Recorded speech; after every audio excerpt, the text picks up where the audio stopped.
Good morning, good afternoon, good evening, wherever you are in the world. This is REGANELITE here. Hello, everyone. How are you all doing? Hope you're all doing well. Hope you're having a wonderful Tuesday. It is Tuesday here. Welcome to another episode of the Snowflake's Corner, episode 52, where we cover news from outside the UK. We are dual streaming live on youtube.com/REGANELITE and on twitch.tv/REGANELITE1. For some reason, its screen does not be appearing on the Twitch chat. I know it's up, but for some reason I can't put my Twitch chat up. So unfortunately, Twitch chat, I do apologize, but I ain't going to be able to view it tonight for some reason. It's just not working on my device, so I do apologize for that. We've got 6 stories we're going to be looking at, guys. I'll just run down what we're going to cover tonight, depending on between now and 8:30. So the first story we'll be covering is looking at the mass graves found near Syria's capital. That'll be from Al Jazeera. We'll also be looking at a top Russian general that's been killed in a Moscow bombing claimed by Ukraine. We'll also talk more about the Facebook owner Meta being hit with a €251 million fine as well for data breach. We'll also be talking a bit more about the South Korean in South Korea. As you guys know, there's a situation over there with the president trying to do an attempted coup. So there's obviously a lot going on there. We'll also be looking at a news piece from RTE about the slander of the President Higgins calling to call the Irish anti-semitic. I'm sure you guys know what I'm talking about there.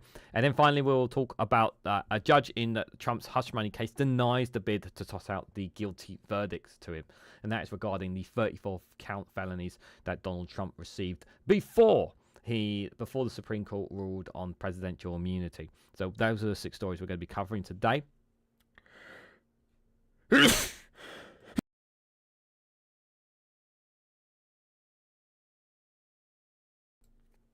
Thank you. We also got one funny video, and I've got some funny memes for you guys as well. Just before we get started, just a reminder: I have recorded today the Christmas video that will come up for you guys on Christmas Day. And I just remembered actually I need to edit it, so I do. Give me one moment. I just need to make a note of that. Edit Christmas video. Because I sneezed in it, and at least unlike that, I can edit it out. Just to remind myself. So, before I start, who have we got here lurking in the chat? Jao is here. Good to see you, buddy. Hope you're doing well. And Mad Monk is there. Anybody else who's lurking, do say hello. Don't be shy. I won't bite your head off, I promise. And for those on the Twitch chat, I do apologise. The chat's not working for me, so I cannot see what you guys are saying. So, I do apologise.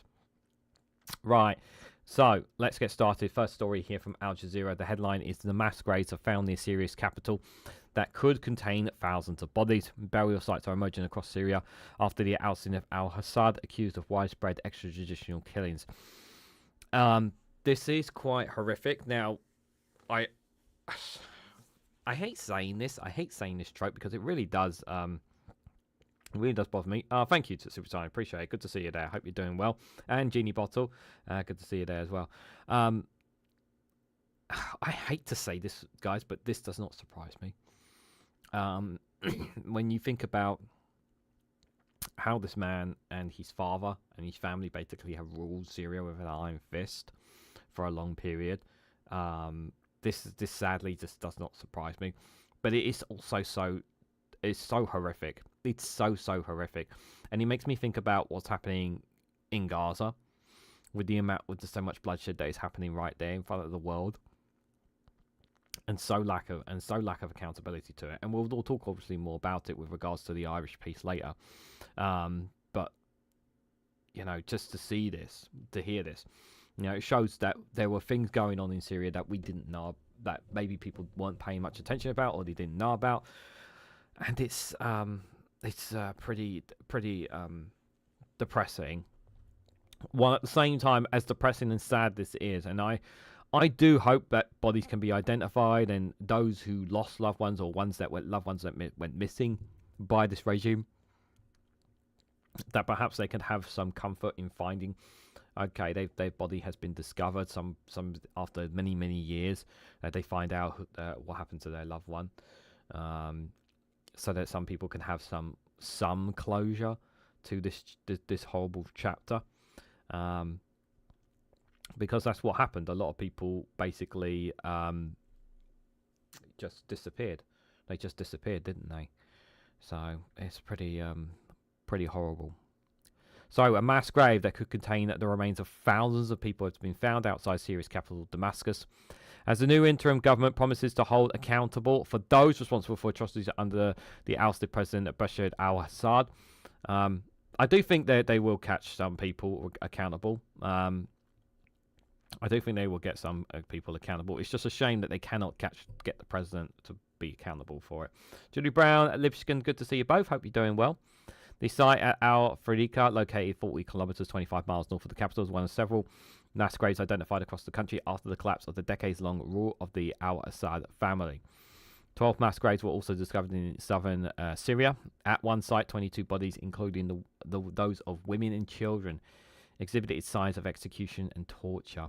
Al-Assad and his father Hafez, who preceded him as president and died in 2000, are accused of killing hundreds of thousands through extrajudicial killings, including the country's notorious prison system.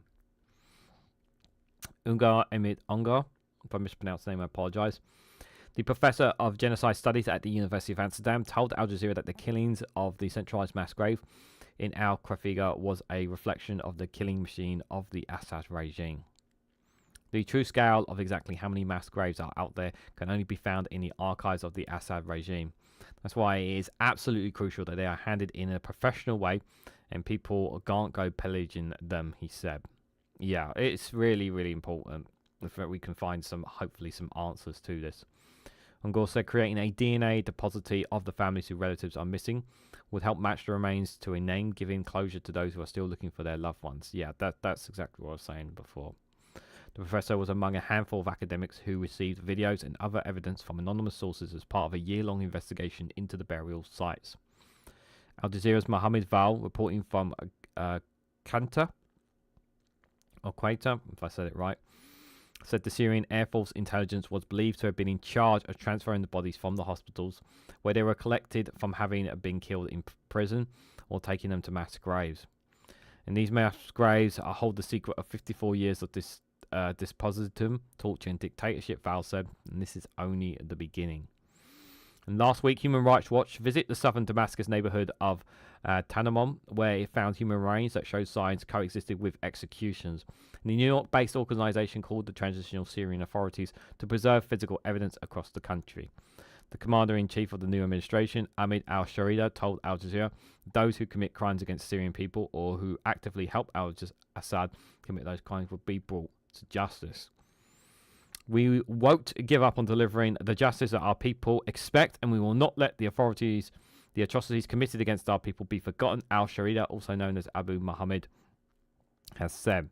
He added that we're still gathering and collecting evidence, and he called on the United Nations and other international institutions to help document the crimes committed by the regime. On Monday, al-Assad put out his first statement since he was ousted, saying he fled Syria for Russia only after Damascus had fallen, and he denounced the country's new leaders as terrorists. Okay, mate. Okay. And what you've been doing there is not. Okay. Al-Sharida's HDS is listed as a terrorist group by many governments and has sought to assure fears, assuring protection for minority security and a peaceful political transition. Yes, I'm fully aware of what HDS have been branded as a terrorist group. I know this has been something that's been highlighted to me many times. And I am aware of that, but we do have to give them we do have to wait and see over time how they do.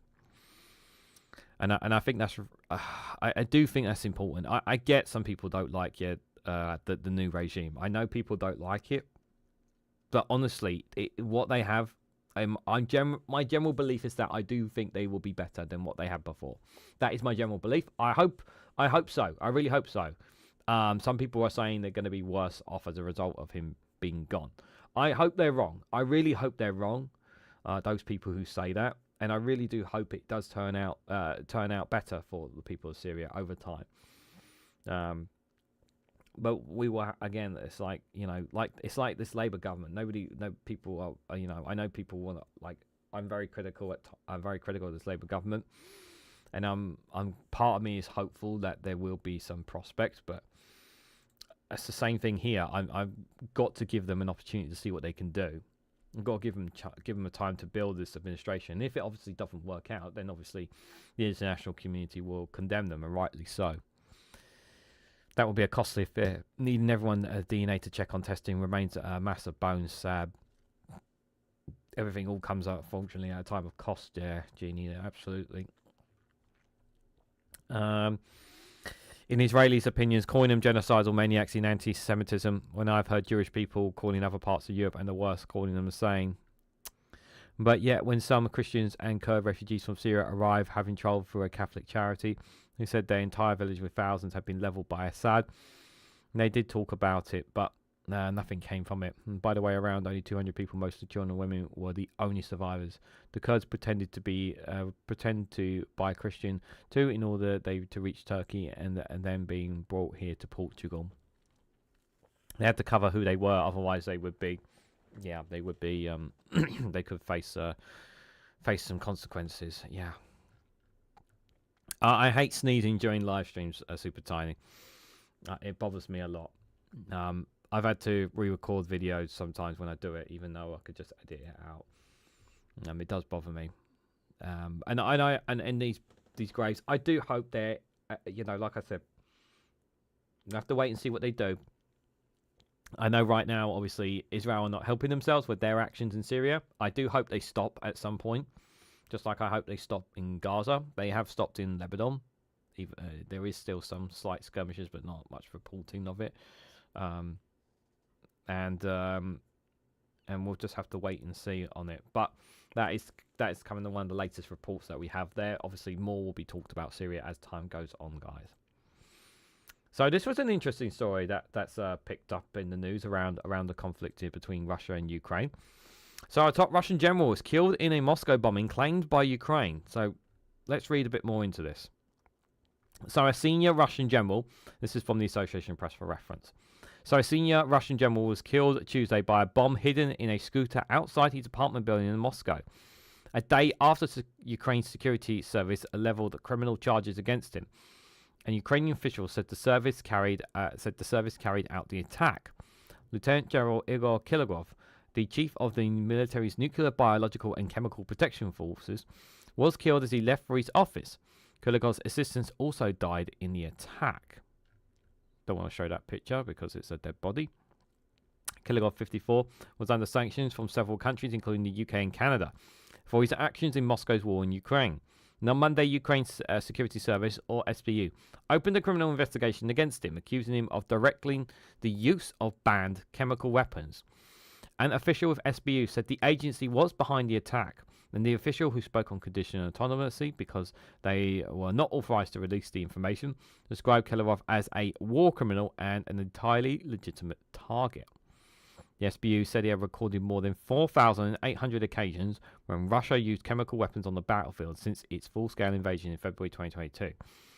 In May, the US State Department said it had recorded the use of chloroplene, a poison gas first deployed in World War I against Ukrainian troops. I hate the use of chemical weapons. It's just so. It generally makes me sick to my stomach that they have to use these tactics to defeat enemies. For me, it's almost like, soldiers should not be going out on the battlefield without a gas mask now in order to protect themselves, because they could throw anything at them.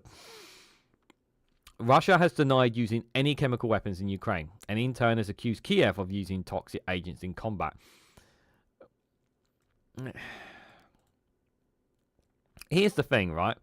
The Kiev Independent or other sources, I've not heard, I've heard stories, but I haven't seen video evidence of chemical weapons being used in this conflict. Now, if someone has, please feel free to send it to me and I'll look at it.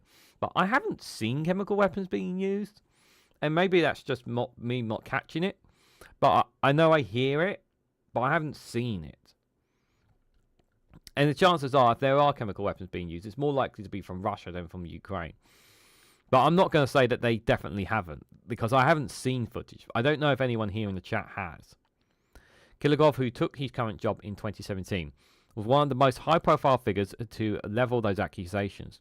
He held numerous briefings to accuse the Ukrainian military of using toxic agents and planning to launch attacks with radioactive substances. Claims that the Ukraine and its Western allies reject as propaganda. The bombs used in Tuesday's attacks was triggered remotely, according to Russian news report. Images from the scene showed shattered windows and scorched brickwork. The SBU official provided video that said it was of the bombing. It showed two men leaving the building shortly before the blast fills the frame. Russia's top state investigative agency said it was looking into Killarov's death as a case of terrorism, and officials in Moscow vowed to punish Ukraine. Dmitry Medvedev, deputy head of Russia's Security Council, chaired by President Vladimir Putin, described the attack as an attempt by Kiev to distract public attention from its military failures and vowed that its senior military political leadership will face inevitable retribution. Yeah, I don't blame. I do agree that it is to distract their military failures, because when we last covered on the I think it was on World News Round. World News Round. Yeah, we could see from the deep state map the land that's been lost. A lot of it's been pushed back, so we know that they are struggling. In the past year, Russia has been on the front foot in the war, grinding deeper into Donetsk region of eastern Ukraine despite heavy losses. Ukraine tried to change the dynamic with an incursion into Russia's Kursk region, but it has continued to slowly lose ground on its own territory. Since Russia invaded, several prominent figures have been killed in targeted attacks believed to have been carried out by Ukraine. Darika Duncan, a commander on Russian TV channels and the daughter of the Kremlin-linked nationalist ideologue Alexander Duncan, died in a 2022 car bombing that investigators suspected was aimed at her father. So yeah, Ukraine looking like, and I don't blame them for doing this, because they're in a war of survival for their country, and like, I don't approve deaths and killings and whatnot. I don't approve of them, but at the same time, when you're talking about their country being on the line here, you know, their very freedoms and rights and everything that they have been taken from them by Russia, you kind of don't blame them for taking these necessary steps.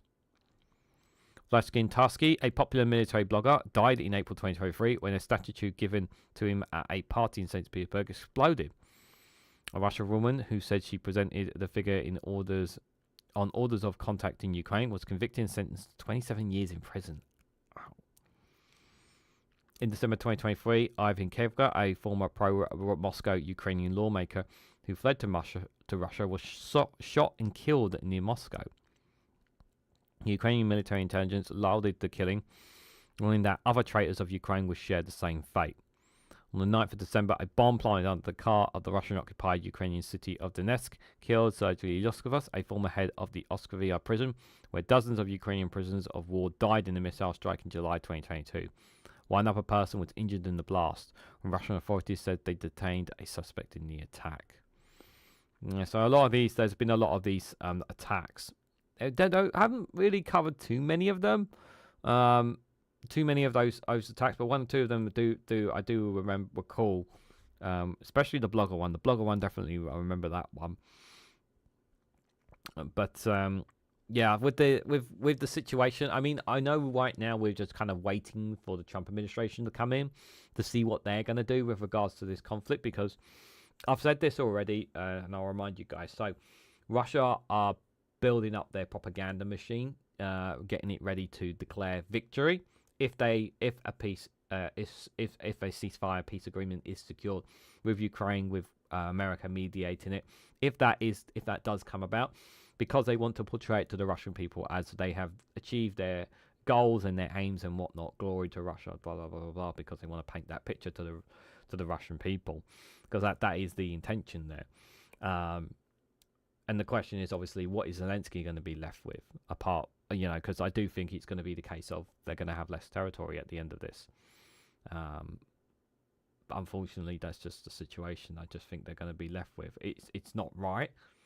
I've always said since the start of this war that Zelensky and Ukraine should be given back all their territory, including Crimea, but we know that's not going to happen. This idea of a buffer zone ran by the EU and NATO forces. I mean, I'm not sure about it. I'm not sure if it's going to work. I mean, it just sounds like to me like America wants this to end just so they can stop supplying weapons and arms to Ukraine. And it's gonna, and if it does succeed, if it does, it's gonna make Trump look like a genius as well, which is even worse. That's the thing that's gonna really hate me the most.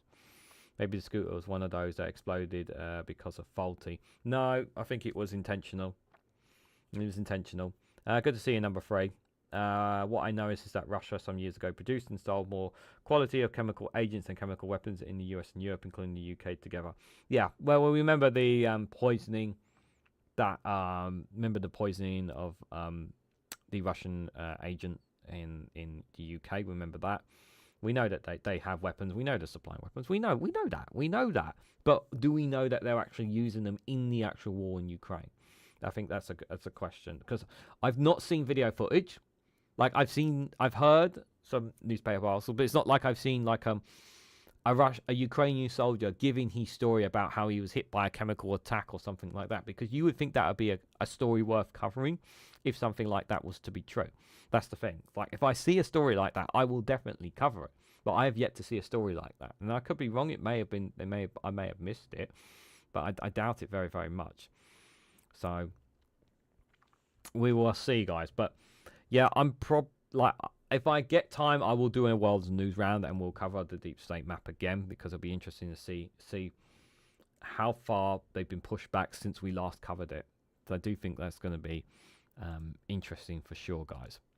So this next story, guys, is one that we've covered quite a few times already. I've done a short video. I've even talked about it here.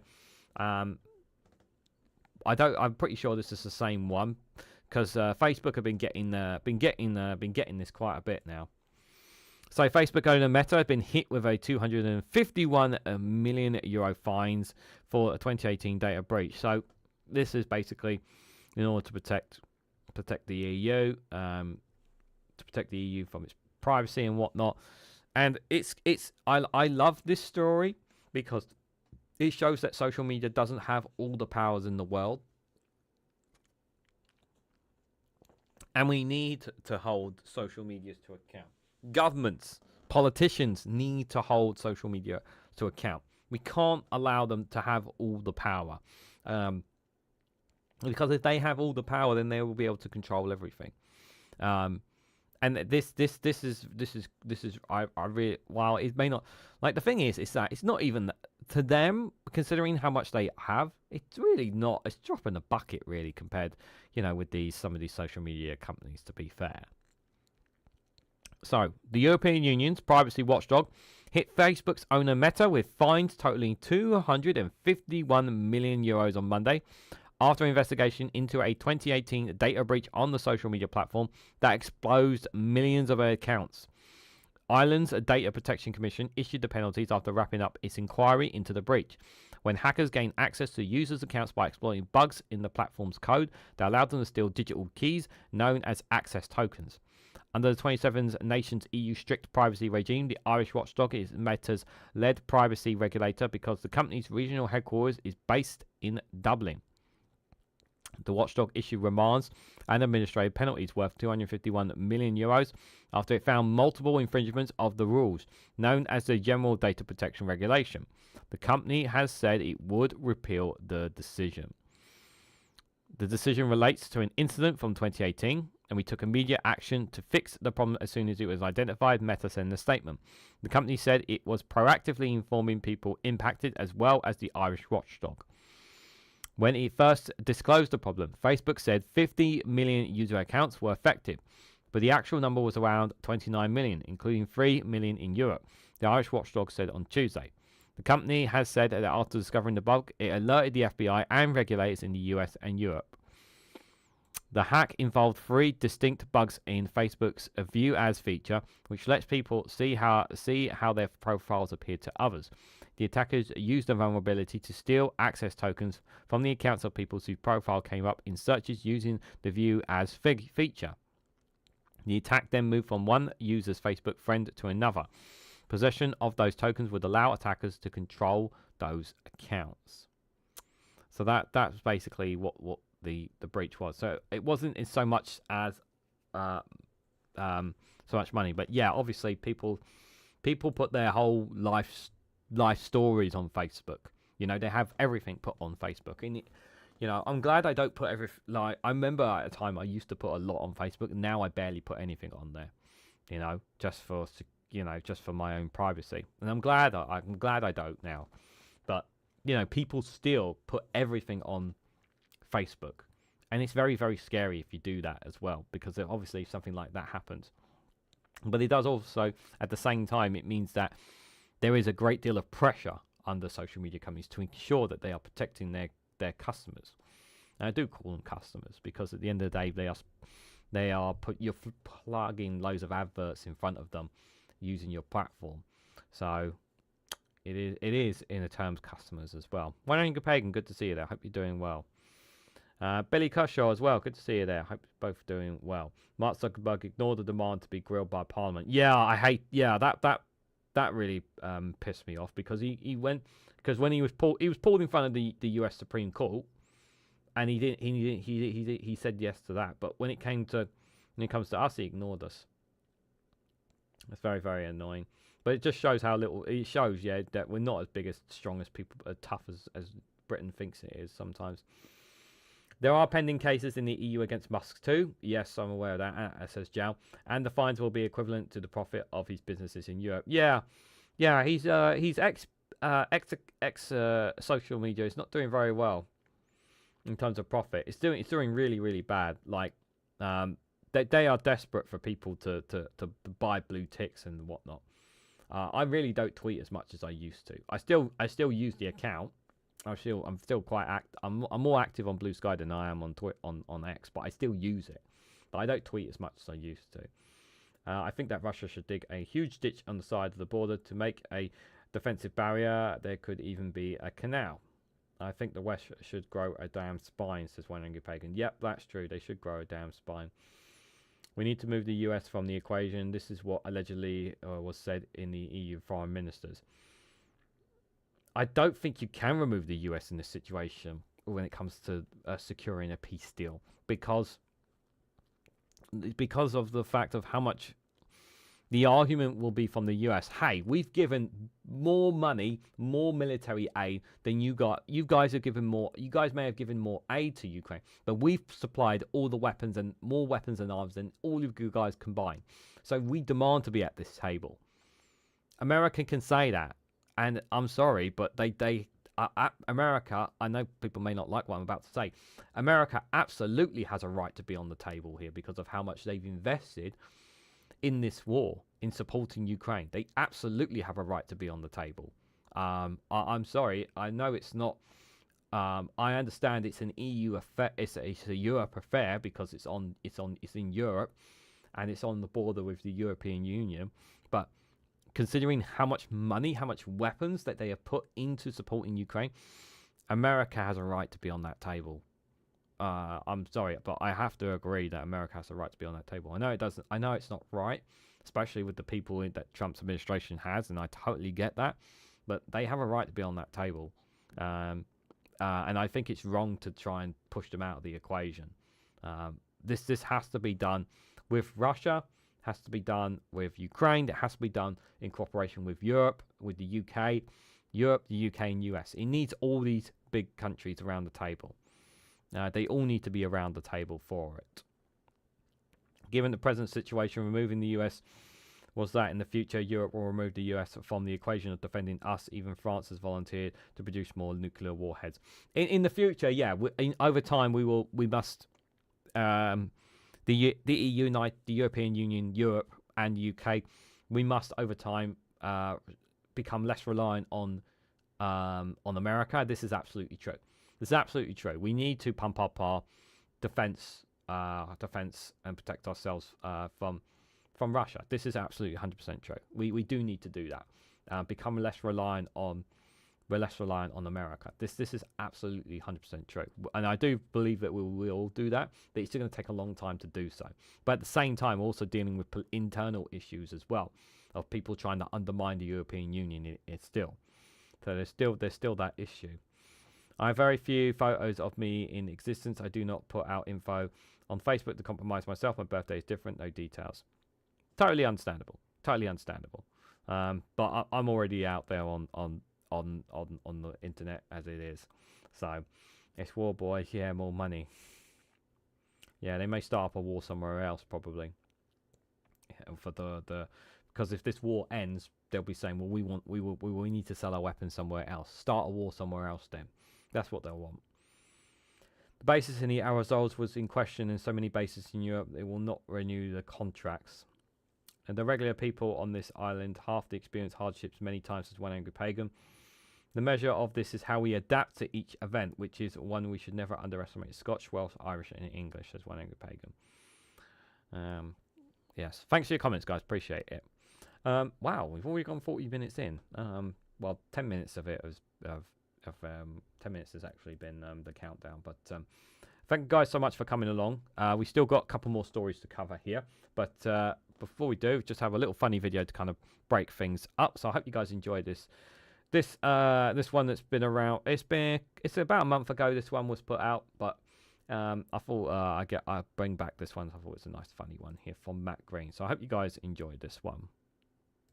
Peaceful transfer of power. The peaceful transfer of power to an authoritarian fascist who's an existential threat to democracy. That's what the American public voted for. But if he is really an existential threat to democracy, why are you handing over power happily to him and wishing him well? Because we believe in democracy, even if the person you're handing over power to doesn't. That's the way things go. We'll have another chance to make our case at the midterms. But you said he was a fascist and an existential threat. Why do you think the midterms will make any difference? Well, don't you see this as a problem? You get people really wound up and terrified that he's an existential threat to democracy. Then when he wins, you just shrug and say, well, that's the way things go. Do you think he would do that in the same position? I'm not going to speculate. Of course he wouldn't. He'd have cried foul, tried to overturn the result, and never accepted defeat. You can't know that for... He did exactly that last time and faced zero consequences. He was impeached, but never convicted. Well, sure, but so was he never really an existential threat to democracy before, or are you just pretending that he isn't now to respect a norm of behaviour that he never would? I don't know. So what's the plan now? Well, I think now we lick our wounds and then come back in 2026 and persuade people that that is the most important election of their lifetimes. Thank you, Senator. Next up, as protests mount against the Labour government, we ask which much-loved group will they take aim at in the future? After pensioners and farmers, are lollipop ladies next?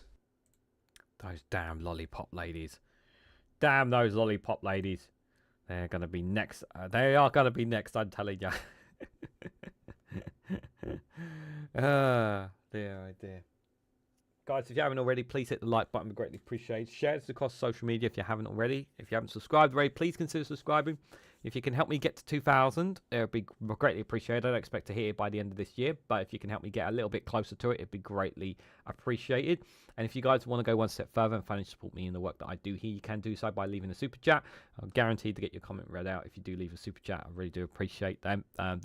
Or becoming a YouTube member. For as little as 99p, get access to custom emojis, a community membership post, as well as if you upgrade to the 199 membership, you get early access to additional content.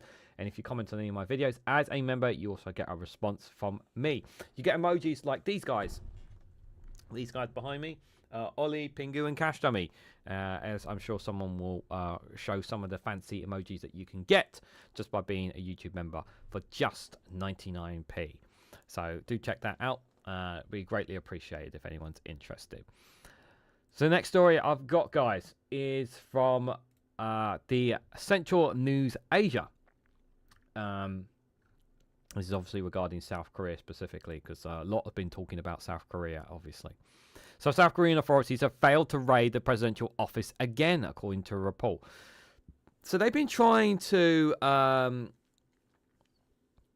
for some reason, so we'll read into it in a moment, but for some reason, this is the second time now that they've not been able to raid the presidential's office. Now, I'm assuming there's some kind of legality issue because he's the president of why they can't raid it, which does raise some questions, obviously. No worries, Alistair. Thanks. It's all appreciated, my friends. It's all good. I hope you're having a good day at work, my friend. In all seriousness. there's obviously a process that they are trying to go through right now, because obviously the public want him gone. They want him gone. They want him tried. They want him put on the stand, and they want him held accountable for what he did. But at the moment, that's not appearing to be the case. At the moment, he's still in his position, and this is not good. This is not good for the people of South Korea. They are very, very frustrated. I've already seen some graffiti artists. I saw some, like, there's already, like, popping up graffiti artists and around the place of, like, hang this guy. Well, not hang, but pretty much, like, him in behind bars and everything. They want him gone, essentially. Because this guy literally what he did was try to stage a coup. Is what he was trying to stage a coup. You heard the stories about how they were going to arrest certain high political figures within South Korea in order to gain control of the country. Like, that's how insane this was. Like, they didn't want to go back to those days. You know, it wasn't just about declaring martial law. This was an attempted coup. This was an attempted coup, and it was a really poor one at that. But the fact that right now he's still in his position of power. So, South Korean investigators are probing the President Yoon Suk-yeol's short-lived martial law declaration failed to gain entry into his office to seek evidence on Tuesday, today, after presidential office security staff denied them entry, Young Ab's news agency have reported. So Young was impeached on Saturday over his martial law decree and suspended from his presidential duties. Okay, so he has been suspended from his presidential duties at least, and his martial law decree. Young said the investigation is looking for evidence about the legality of Young's martial law decision. Waited for about 7 hours to be let in, but the Presidential Office Security Service denied them entry. On what grounds? What grounds? So that he could burn the evidence? Is that so he could wipe his computer clean and his mobile phone? Is that the reason? A high joint investigation team, including the police and the Corruptions Investigation Office for high-ranking officials, CIO, was trying to access computer servers of the Presidential Office Security Service to get records of phones, including one used by the Police Commissioner, Yoab said, citing the team. This would be the second time authorities have tried to and failed to raid the presidential office over the declaration of martial law. That was reversed within hours after the standoff with Parliament. An attempt on the December the 11th ended without entry, but the presidential office voluntarily submitted some data. The presidential office security team said it would express its position on Wednesday concerning cooperation with raid, Yonhap had reported. The police and the presidential office did not have an immediate comment on Tuesday. The CIO declined to comment. Since his last public remark shortly after he was impeached by Parliament in a vote on Saturday, Young has kept a low profile, and authorities and the constitutional courts have not been able to contact or summon him, according to the courts and officials. Young has been putting together legal teams to defend himself against accusations of insurrection and the constitutional court case, which will decide whether to remove him from office or restore his powers. He's self-coup. I don't know if it was entirely a self-coup, One Angry Pagan. I think people, there was a plan within. This was not just entirely of him. I have seen that there were one or two officials within his own political party, who were in on it as well. I don't think it was just him. No, because because like I said, the plan was declare martial law and arrest a number of top political officials to gain control of the country. That was his plan. That's what most of the reports that I have said. Now, whether that was going to be the case or not, we don't know. Just waiting for Kim in the North to take advantage of this instability.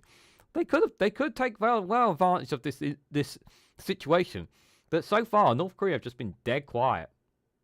Dead quiet, North Korea has been. I haven't heard nothing from North Korea since all this kicked off.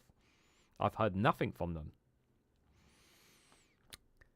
Song Yang-hung, a lawyer and ex-prosecutor who helped Young, told reporters on Tuesday that the presidential declaration of martial law did not constitute insurrection, Yonhap reported.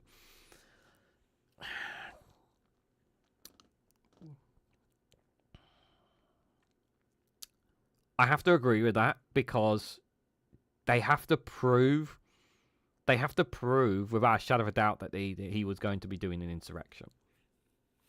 Now, the perception that we have and the perception that I have is that it was an attempted coup. It was an attempt to overthrow the current government. That's how it portrays. But obviously, when they declare martial law, there's a reason why it's there. But Young would also confidentially express his position in the Constitutional Court. Young cited Seoul as same. Select declined to say whether Young would comply with a summons to appear for questioning on the 21st of December. And said authorities need to streamline current investigations being conducted by several agencies at once, including the prosecution, the police, and the CIO, Young have reported. Seoul could not immediately be reached by comments by Reuters. So it seems like they got this report from Reuters news agency, from their most likely one. But still, it's a lot of food for thought. Democracy itself is a mess here, says number 3. You need assent of the military. Trump set a dangerous precedent on January the 6th. He did. North Korea just waiting. They won't look their way. The Russian adventure of them is backfiring. China's been cutting them off because of it, and Xi is pressed at them, is upset at them. Yeah. Well, China have not, like, they're not support. They've not support or deny. They're kind of sitting on the fence, aren't they? They're kind of neutral on the war in Ukraine. But yeah, North Korea have been very quiet with what's been happening in South Korea. But I think if they weren't involved in, if they hadn't sent troops to support Russia, I do wonder if they would have tried to take advantage of the situation. But at the same time, you would also think that they would heighten their security because of the martial law. They would have ramped up the security even more because of the situation. Well, obviously, I will keep on top of this because I do think this is so fascinating. This story. I mean, the main stories that I've had before this happened. The main stories that I had coming out of Asia was the consistent harassment of China on the Philippines on the Philippines lands. That's been one of the biggest harassments that's been taking place, and now this has just been this is just absolutely insane, absolutely insane story. It was in the news here from a reliable source. We have a lot of context in Moscow reports included. Yeah, I haven't seen a direct news that said that. Maybe it's because I haven't seen it, but I'll have a look after. I'll have a look if I get a chance, Jal. Or if you can send me a link to 1 or 2 articles on Discord, I'd be greatly appreciated, my friend. So I'll definitely have a look at it if you on that. Right, let's move away from Asia, guys, and let's return to Europe. Well, not particularly Europe. Europe and the Middle East, shall we say. So this story is from RTE. So deep slander to call Irish anti-Semitic, says President Higgins. So what is this about, guys? So for those who've been under a rock and don't know the story, so this is about the tensions between Israel and Ireland have reached an all-time high. Israel have called the Irish government anti-Semitic, anti-Semitism and all that nonsense because they're standing by the Palestinian people who are being slaughtered by the very government who are ordering them to do so. I literally covered a story on Rumble dropping this week of literal soldiers being told, this is absolutely true, a reservist who served for the IDF, when he was out in Gaza, he said he was told, and him and his commanders were ordered to shoot people who were surrendering, even with white flags. They were ordered to do so, regardless. That's what they were ordered to do.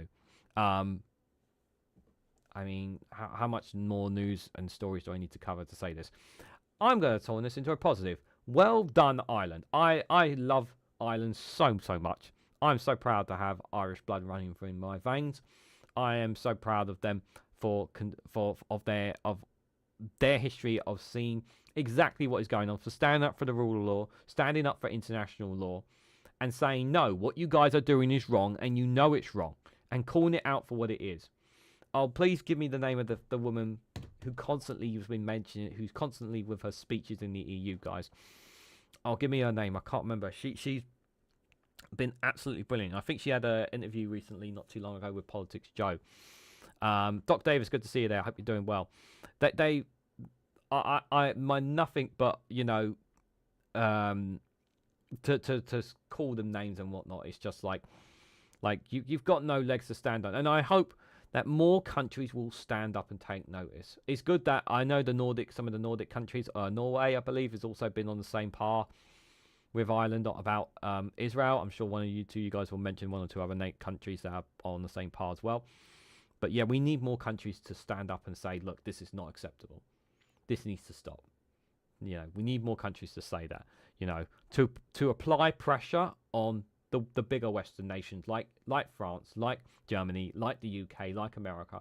The more nations that switch over and apply pressure, the more it's going to look bad for these big Western nations who consider themselves like the top dogs and know what's right and supposed to be the standing up for value and democracy and all that stuff, guys.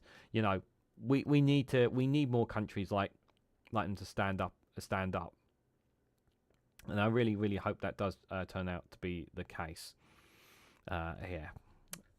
So, President Michael D. Higgins said it is a deep slander and a very serious business to describe Irish people as anti-Semitic because they disagree with the actions of the Israeli Prime Minister. President Higgins said that Benjamin Netanyahu has breached so many bits of international law and that the sovereign of free in his neighbours. I think to suggest that because one criticises Prime Minister Netanyahu is one is anti-Semitic is such of gross defamation and slander. Referring to Israeli Ambassador Dana Roj, he said that when he accepts her credentials, he initially puts the remarks down to a lack of experience, but he later realised the comments were part of a pattern to damage Ireland. Let me just pause there. As Takir, thank you so much for the 10 gifted memberships. Unfortunately, it doesn't look like they've registered on the system again. So, yeah, I'm really sorry, buddy. Yeah, unless they pop up in the chat, guys, they won't register. So unfortunately, it's not processed. So yeah, what tends to happen if it doesn't process, the money gets returned back. It's an issue I've spoken with YouTube about before, and they will not fix it, guys. So yeah, thank you for so much for the 10 gifted memberships. I'm just sorry none of them have been processed, I'm afraid. There. So, but I appreciate the support nonetheless on it. President Higgins made his remarks at a credential ceremony for the ambassador of the State of Palestine, Julian Abu Jami, and ambassador of Italy, Nicolò Fangilio. He reiterated condemnation of the actions of Hamas on the 7th of October 2023, but said the response by Israel has resulted in the deaths of more than 45,000 people, including children, in Gaza. All the details of the tragic breaches of international law have informed the Irish position, the president said. And he added that the Irish people understand the words dispossession, occupation, and so on. Yesterday, Israeli Foreign Minister Golgan Sar accused the Taoiseach Simon Harris of anti-Semitism as he defended Israel's decision to close its embassy in Dublin over Ireland's policies. That's their choice. There is a difference between criticism and anti-Semitism based on the delegitimization and dehumanization of Israel and double standards towards Israel, the minister said in a statement. No, what you guys, Israel, are doing is completely unjustifiable. You're not a democratic country. You're not standing up for rule of law. You're not standing up for principles. What you guys are doing in Gaza is blatant to the whole bloody world. And you can't hide that. The evidence is there. We see it on a daily basis on social media what you guys are doing. You can't. You can call it you can call it whatever the hell you want. But what you guys are doing is unforgivable. He cited Ireland's support for what he calls politicised proceedings against Israel's leaders by the International Criminal Court, as well as action by the International Court of Justice accusing Israel of genocide over its campaign in Gaza. Ireland's anti-Semitic Prime Minister Simon Harris said in an interview that Ireland is not anti-Israel, but Ireland is absolutely anti the starvation of children, Mr. Sar said. And he then asked, is Israel starving children? Of course they are. We know they are. We know that they're doing so. Mr. Saar said Israel is working to enable humanitarian aid to reach Gaza and prevent civilian casualties. And he said Hamas is looting supplies and using civilians as human shields. A spokesperson for the Taoiseach said that he would not be focused responding to personalised and false attacks and remains focused on the horrific war crimes being perpetrated in Gaza, standing up for human rights and international law, and reflecting the views of so many people who's across Ireland who are concerned at the loss of innocent civilian lives. Mr. Harris rejects Israel's criticism, calling the decision to close the embassy deeply regrettable, and said that Ireland would always stand up for human rights and international law. Taoiseach and Minister of Foreign Affairs Michael Martin said that the Irish position towards Israel has not been motivated by anything other than a respect for international humanitarian law and human rights. And he's absolutely right. That's what this is about. This is not about anti-Semitism. This is not about picking a side. This is about standing up for what's right. That's what this is about, guys. It's about standing up for what's right, and what's happening here is not right in any way, shape, or form. It's I've covered it extensively. You guys know what's happening inside Gaza. We see it from footage from Al Jazeera, from Middle Eastern Eye, from other local medias that are inside Gaza. There have been more journalists have been killed inside Gaza than the whole of 2023. In the whole of last year. That's just journalists. We know that doctors are being targeted by Israel to stop them saving people's lives. We know that they have just literally shot people, absolutely cold-blooded, and with no accountability whatsoever. And their answers all the time is, "Oh, we'll launch an investigation, and there's no conclusion, there's no follow-up to it. You know, let's remember what they accused the UNRWA of being part of the October 7th attack. There was claims that there were one or two apparently allegedly involved, but there's still no concrete evidence for that. So Ireland are absolutely right, on the right side of history here, and so are its people. That's for sure. Yes, I just want to highlight something that Jao has mentioned in the comments. If somebody is not a YouTube member and actually wants a gifted membership, they're pressing the package in the top.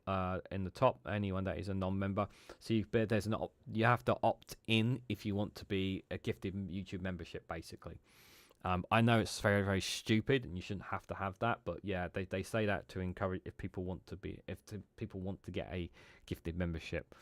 You have to opt in for it when we're on stream. I know it's stupid because nobody else has to do it, but for some reason my channel has to.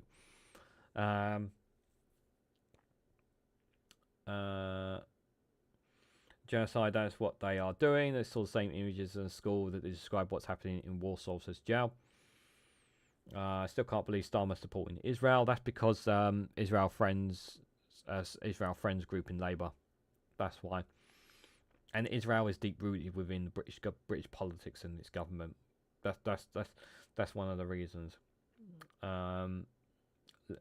Nazis being Nazis, liberals have a lot to answer for leaving the socialist door wide open for them to return. Yeah,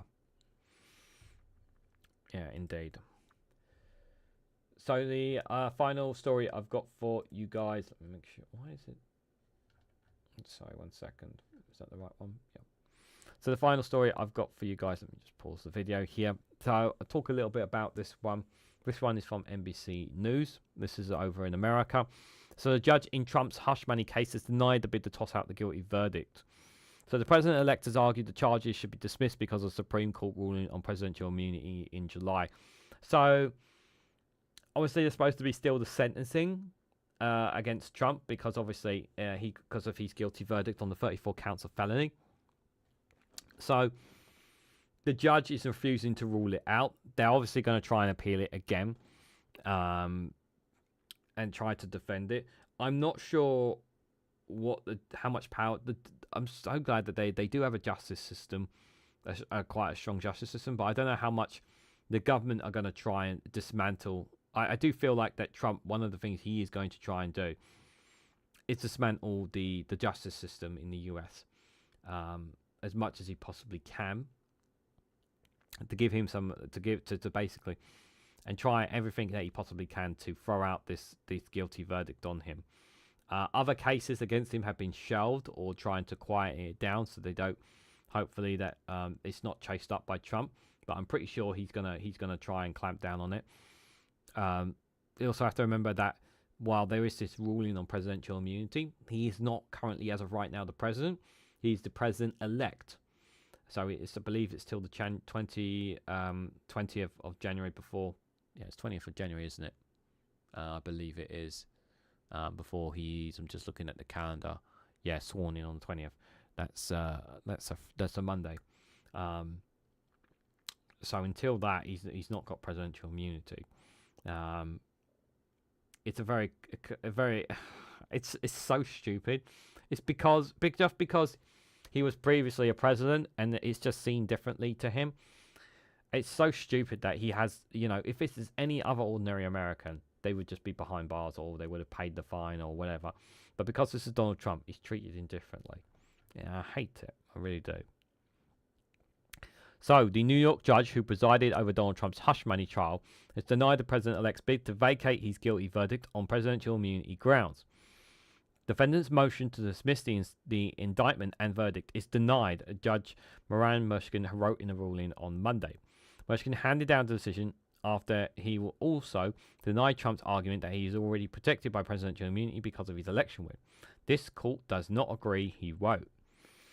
Trump spokesperson Stephen Chang bashed the ruling, calling it a direct violation of the Supreme Court's decision on immunity. He's not immune because he's not the president of the United States right now. He's not the president of the United States. And when the case was put up against him, the 34 felony case, it was at a time when, again, he wasn't the president. He was running. This was back in 2016 when he was campaigning to become the president of the United States. So he wasn't even president then. So the presidential immunity thing should not apply in this case anyway. This lawlessness case should never have been brought, and the Constitution demands they be immediately dismissed, he said. Trump was convicted in May of 34 counts of falsifying business records in relation to a hush money payment his then lawyer Michael Cohen paid porn star Stormy Daniels in the closing days of the 2016 presidential election. Daniels claimed he had a sexual encounter with Trump in 2006, an allegation he has denied. Trump's attorney had argued the indictment and the verdict should be thrown out in light of the Supreme Court's ruling issued weeks later that created a new standard for presidential immunity. Again, he wasn't the president. He wasn't the president. REGANELITE, your chatty screen's gone a bit batty. Oh, I don't know why is that. No worries, Alistair. Thanks for popping in, and yeah, sorry about the gifted memberships not working tonight. No worries. Hopefully the chat will still work. Hopefully, as long as it still works, that's the main thing. Prosecutors from the Manhattan District Attorney's Office, they conceded, shouldn't have been allowed to present evidence of Trump's official acts to jurors, including public statements relating to the case. Prosecutors countering that the evidence didn't affect the verdict, which they argue should be kept in place. Mushkin agrees, citing the overwhelming evidence of guilt the District Attorney's Office had presented. He said of Trump's claims relate entirely to an unofficial conduct and thus received no immunity protections. Yeah, this was very, very important there. He says some of Trump's claims were related entirely to an unofficial conduct and thus received no presidential immunity. Even if this court were to deem all of the contested evidence, both preserved and unpreserved, as official conduct falls within the outer perimeter of defensive presidential authority, he would still find that the people's use of these acts as evidence of the deciding personal acts of falsifying business records poses no danger of intrusion of the authority of the function of the executive branch, he wrote. Mushkin last month proposed sentencing while he considers Trump's motion to dismiss the case. Trump has another more sweeping motion that is still pending, and Mushkin revealed in his order that on Monday that Trump has a pending argument involving allegations of juror misconduct. The order didn't mention the nature of the misconduct. Mushkin instructed attorneys on both sides to file their letters about the issue publicly and with a reaction. He hasn't set a new sentencing date. Trump is scheduled to be sworn in as president on the 20th of January. Yeah. this, like many things, like my hope is that all this just doesn't get thrown out, these cases, and they just get shelved. My hope is that this, along with other cases, just get shelved. I don't know if it will be the case. I hope so. We'll have to wait and see, obviously, whether it will. But yeah, unfortunately, that's the situation with regards to these cases. I know that, like, the part of this is just like, there is a part of me is just like, what's the point of even looking at these cases when we know that Trump is just going to try and wipe the slate clean with them? He's going to have 4 years as president to try and wipe these out. But there is obviously a 2-year gap between. There's a 2-year gap in 2026. Will be very key for the Democrats to try and win back voters. They really got to try and win back those voters. That is for sure. On that. Well, we're wrapping up soon, guys. So in just a moment, just in case anyone's curious. So, guys, just before I wrap things up, I've just got the funny memes to give for you guys before we head out. I hope you guys enjoy these funny ones here. These are funny memes that I do for the Snowflake Corner before we head out. So I hope you guys enjoy these ones and get a bit of a laugh or two. So I've got 5 for you here today. I hope you guys get a laugh. Enjoy. This is for Mum. How is the fishing trip going? Are the kids having fun?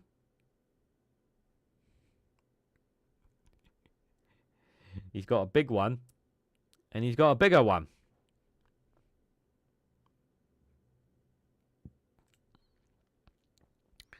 What are you going to do with your time off? I'm probably just going to take a relaxing cruise elsewhere. This is for the Titanic! Damn iceberg knocking the Titanic down. Damn you. Your soul is mine!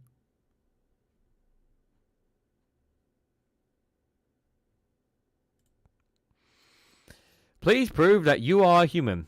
What is 2 plus 2? Oh, no.